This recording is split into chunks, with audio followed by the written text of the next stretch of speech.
es tikko nopirku grāmatnīcā. No. Kaut kādu jaunu spēli par 1905. gada notikumiem.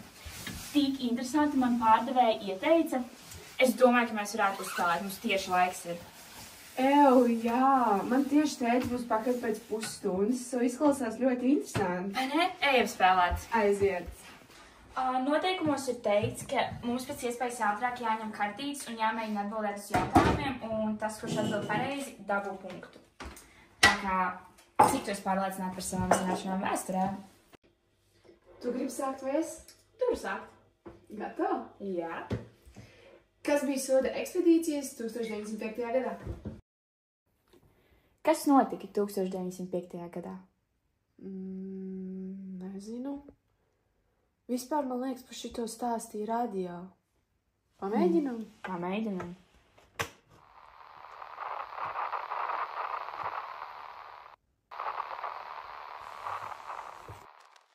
Šodien mēs dzīvojam laikā, kad klusas ielas mums nozīmē drošību, kad smieklis skan bez bailēm un vakars ir tikai vakars. Bet pirms vairāk nekā 100 gadiem šīs pašas ielas glabāja citus stāstus. Stāstus par klusumu, kas dzīvo no bailēm, un par balsīm, kuras mēģināja apklusināt.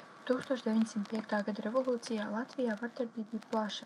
Cariskā vara represijām nosūtīja ap 26 000 sodu, karavīru un kazaku. Viņi nogalināja vairāk nekā 2000 cilvēku, aresta un spīdzināšanas upuri bija 5000. Šajā laikā sievietes bieži kļuva par klusām upurēm, taču konkrētu datu nav, jo sievietes baidījās runāt un daudzos gadījumos upuri tika nogalināti, pirms liecības varēja savākt. Taču Emmas Lietuvietes gadījums bija īpašs. Viņa pretējās, atteicās no kazaku samierināšanās naudas un publiski pastāstīja par notikušo. Cik savādi. Iela šovakar šeit pavisam cita. Tik smaga, tik klusa. Nekas, māsīm. Tu jau būsi malē. Pilsēta kā kalpo pēc dzīves trokšņa. Jā, un reizēm, kad es domāju par visām tām lietām, aizliegumiem, protestiem, man bieži šķiet, ka miers ir tikai sapnis. Sapnis viņu nevar aizliegt.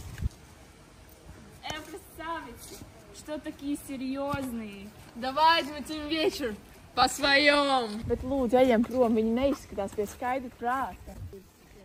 Mums ir jābēg prom! Mums ir jābēg prom!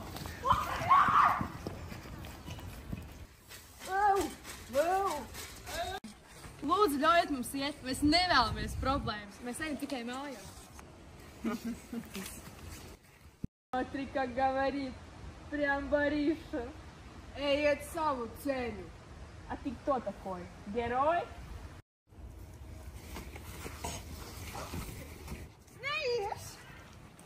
Jārmažot!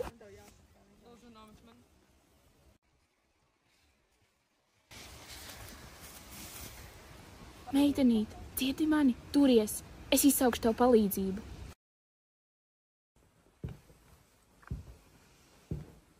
Neuztraucies, tu esi slimnīcā. Ārsts teica, ka viss būs labi. Vienīgi nezinu, vai atgūsi redzi labajā acī.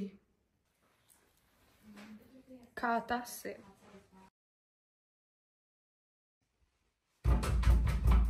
Kas tas tik vēl? Nezinu.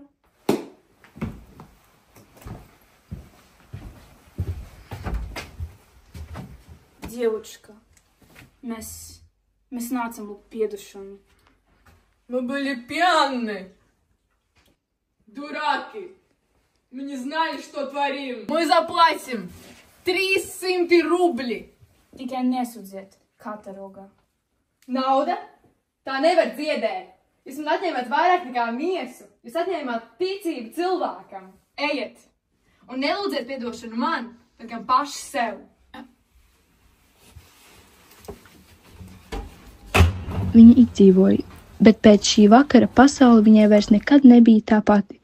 Tāpat kā daudziem toreiz viņa kļuva par simbolu klusajai cīņai, kas neparādījās avīzēs, bet dzīvoja cilvēku sirdīs, kā atgādinājums, ka vardarbība nekad nav varonība, un piedošana tā nav vājums, bet spēks.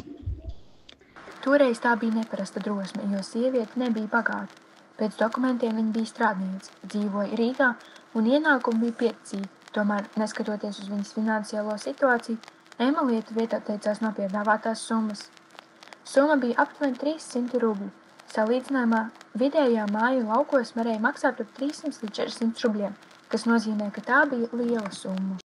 Šis stāsts ir daļa no Latvijas Universitātes pētījuma par 1905. gada revolūcijas notikumiem, bet tas ir arī atgādinājums mums visiem, ka pat klusākā balss var būt skaļāka par bailēm.